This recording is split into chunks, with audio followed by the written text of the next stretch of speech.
Pemilihan Umum Kabupaten Oku sejak 20 November lalu telah membuka pendaftaran calon Badan Ad Hoc Pemilu atau Panitia Pemilihan Kecamatan. Pendaftaran dilakukan melalui situs Syakba.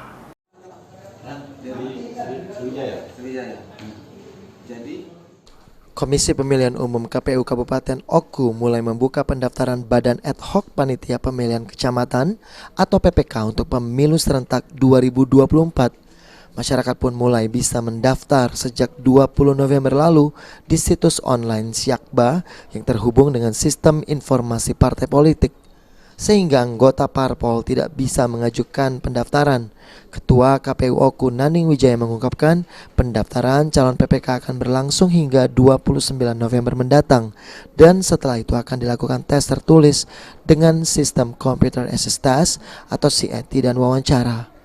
Pendaftaran PPK melalui aplikasi Syakba. Jadi seluruh calon peserta yang mengikuti seleksi pembentukan PPK ini nanti harus melalui aplikasi Syakba. Pasca pengisian data diri dan persyaratan untuk mengikuti seleksi di Syakba, nanti tinggal menyampaikan hak kopinya ke KPU. Syakba ini sendiri terkonek dengan Sidali dengan Sipol.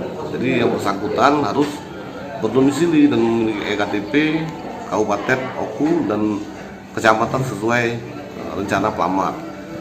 Dan selanjutnya nanti akan mengikuti seleksi administrasi yang dilakukan oleh panitia KPU dan akan melakukan seleksi tertulis dengan metode CAT serta wawancara, dan nantinya akan ditetapkan 5 orang masing-masing kecamatan menjadi anggota PPK.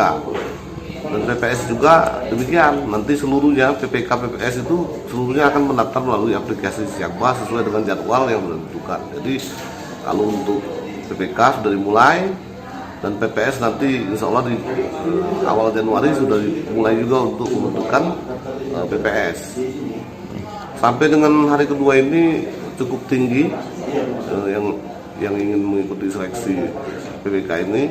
Terakhir saya dapat informasi dari kawan-kawan panitia hampir 120 orang pada hari ini. Untuk sementara, antusias masyarakat cukup tinggi, di mana 2 hari terakhir ratusan pendaftar susah melakukan pendaftaran. Untuk saat ini pendaftaran PPK yang sudah dibuka untuk PPS baru akan dilakukan awal Januari mendatang. Ari Pranika, PAL TV.